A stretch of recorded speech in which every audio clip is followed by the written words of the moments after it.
салом дӯстони азиз, дар муддати 35 соли ҳаёти худ аз ҳама чизҳои муҳиме ки ман фаҳмидам барои муваффақ шудани шумо як кӯмак мерасонад имрӯз нақл мекунам.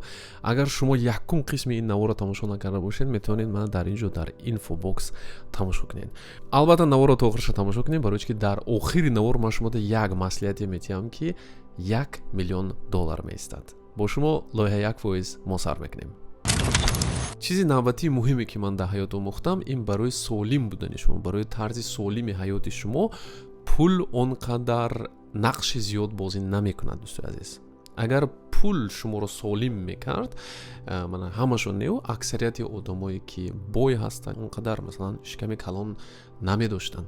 барои ҳамин пеш аз ба муваффақиятҳо расидани шумо, агар шумо камбағал бошед, агар бисёр шумо одами хушбахтед, бовар кунед, барои ки ҳамаи ҳамин фундаментҳои бақуввати ҳаётро одам ҳамин дар вақти камбағалӣ мегирад. мисол дар давраи донишҷӯии ман, вақте ки ман донишгоҳи тиббида мехондам, дар ҳамин як ҳафта камаш ба қариб 7 маротиба ман бо варзиш машғул мешудам. мана ҳозир ки вақти 35 сола шудем, дӯстои азиз, аллакай дар як ҳафта 2 маротиба ё 3 маротиба ба фитнес студия мерем ва фақат бо мақсади ҳамин танаи худро як ба тартиб даровардан. зиёд не. барои ҳам бисёри одамҳо хато фикр мекунанд ки барои саломат будан пул доштан накор ки фитнес студио равем, як хӯроки нағз хӯрем. бовар кунед дӯстои азиз, ин хел нест. ҳаст аз бисёр шиносои ман ки масалан бой ҳастанд, бо ҳо суҳбат мекунем, мегӯям ки ҳамин чӣ хе кунем, ҳамин шикама гум кунем, ҳаракат кардем, нашудааст.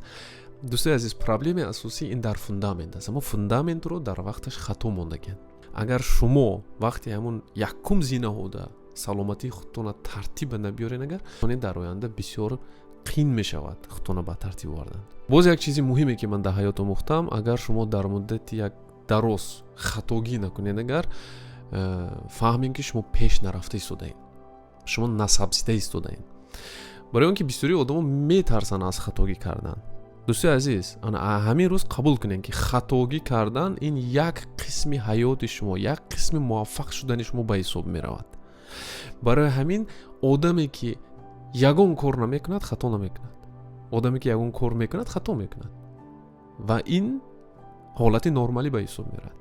мана мисоли оддӣ, агар шумо ойликатон ҳозир дар як моҳ $200 бошаду баъди 10 сол ҳамин ойликатон бо $200 монад, агар ба ин ки гунаҳкор, чӣ фикр доред? худтон гунаҳкоред, барои он ки насабзидед. агар шумо месабзидед, агар шумо малакатона зиёд мекардед, беҳтарин бо мутахассис мешудед, ман боварӣ комилӣ дорам ки ойлики шумо ҳам зиёд мешуд. чӣ ки рӯсҳо мегӯянд инҷа як опасност аст. агар одаме ки намесабзад, як ҷуда меистад, як рӯз дӯстои азиз чапа мешавад. чизи дигаре муҳиме ки ман дар ҳаёт фаҳмидам, ин чӣ қадаре ки шумо аз қафои пул ва мансаб медавед, ҳамин қадар ин пул ва мансаб аз шумо мегурезад. ман барои чӣ ина фаҳмидам? барои ин ки як 3-4 сол пеш ҳамин чӣ мегӯянд, консентратсияи ман фақат ҳамин пулда буду, мансабда ҳаракат мекардам ки мара одамо чӣ мегӯянд, эътироф кунанд, ҳурмат кунанд, як дар ҷамъият обрӯи баланд пайдо мекунам. ва ҳамин кор, дӯстои азиз, як қисман нашуд. барои чӣ нашуд? барои он ки мақсадда ман хато мондагӣ будам. ман шумо як аз ҳамин роҳ баромадана роҳша мегӯям, ҳаёттон набурояд. аз ба ҷои ки аз пишти пул давидан ва аз пишти мансаб давидан, ҳамин нағзаш проблемаро ҳал карданро ёд гиред. барои чӣ? барои он ки дар ҷамъият обрӯи шумо, ҷои шумо аз чӣ қадар проблема ҳал кардани шумо вобастагӣ дорад. агар чӣ қадар проблемаи калон шумо ҳал карда донед, агар ҳама қадар обрӯтон зиёд мешавад ва ҳама қадарам маблағатон, яъне ки даромадатон ҳам зиёд мешавад. барои ҳамин дараҷаи зӯрии шумо дар ҷамъият ин проблема ҳал кардани шумо нишон медиҳад. барои ҳамин дӯстои азиз, ҳозир ман ҳамин наворои масалан барои фоидаи шумо мегиранд, рости гап мада фарқ надорад. як кас одам тамошо мекунад, як 10 кас одам тамошо мекунад, лекин ҳамон одаме ки баъди тамошо кардан барои худаш ягон фоида мегирад, ҳамон одам худаш лайк ҳам мемонад, комментарий ҳам мемонад ва канали мо ҳам пеш меравад. боз як чизи муҳиме ки ман дар ҳамин ҳаёт фаҳмидам, танҳоӣ ин چیزی گنده نیست دوستان عزیز. من بسیاری آدما تنها میمونن، یگان بعضی حالت میشن در حیات که دوستت نمیشود، یا اینکه آدمایی که با آدما مناسبت میگن مناسبتات کم میشود، یا یگان شهری دیگر شهر دا میمونی یا یک خودت میمونی، بسیار آدما دپرسیا میغلطن. لیکن یه دونین که سوپر قوت سوپر سیلا میگد روسو در حیات این تنهایی است. از همه قرارهای زوری که حل میشه در وقت تنهایی قبول کرده میشه. بیهوده مثلا در امریکا همه خیلی یک پروگرام نیست است که آدمای میگرن و در یک خانه یک هفته در خانه تاریک محکم میکنن. بعد یک هفته آدمو بعدی برومدن عموما دیگه آدمش نمیبرن. اگر خواهید من همین اکسپریمنت خودتون کنین، یک هفته نیو من همین تلفن تون کشین و 24 ساعت همین خانه تاریک ده دورین که یگان چیش مود خلال نرسد، یگان آوازم روشناییم. من باوری کامل دارم که در همین مدت 24 ساعت شما خودتون همه خیلی بزرگ میشناسین و بعد همین 24 ساعت من شما در گارانتی میتونم که حیات آینده شما دیگر خیلی میشود. این 24 ساعتی صحبت همراه خودتون همه صحبت زور در حیات خودتون میشود. باز یک چیزی مهمه که من در حیات فهمیدم، این اینوستیسیا با اون چیزایی که یک عمر با شما میموند.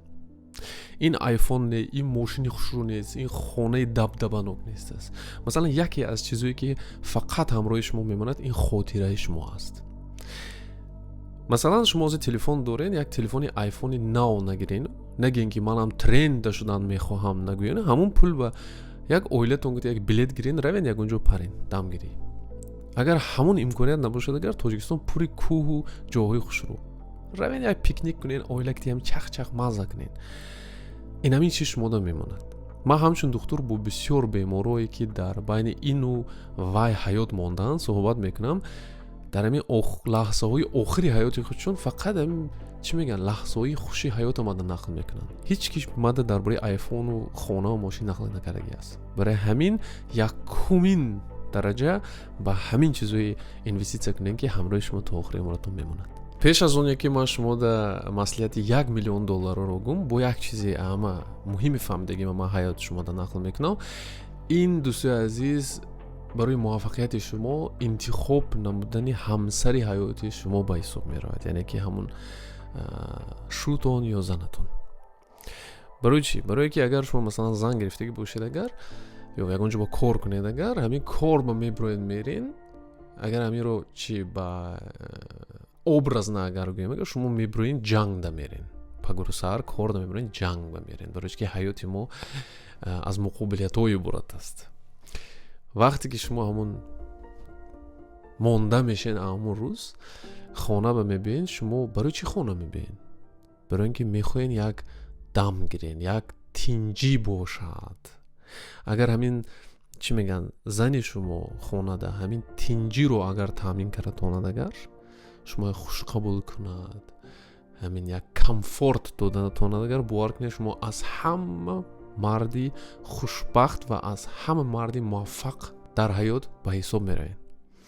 برای همین مردایی که بعدی کار خانه رفتن نمیخوان، همین چیزی که میگن دایدویی کرده میگردن، باور کنین یگان پرابلم کلان در خانه است، همین چه حیاتتون نبراید. برای من بسیاری جوانو دا مصلحت میتیم که اساسا دخترو دا مصلحت میتیم که همین وقتی که شما با یکم بار با شوهری خودتون صحبت میکنین، شناس میشین، باور کنین یکم پاتینکاش دا، یکم ماشینش دا، اون کیسش دا ایلوج روشد اعتبار ندین. اگر شما یک حیات استابیل نیده حیات اگر خواهین، اگر یکم مقصدوی هم بچه گوش کنین، یکم مقصدوی هم بچه گوش کنین. اگر هم مقصدوی بچه که شما نقل کرد، شما یک روحیت بخشد، اگر یک موتیوی رود کند، اگر همین بچه انتخاب کنین. برای که مردی که با مقصد است در 99% یک مرد خوب باید در حیات شد.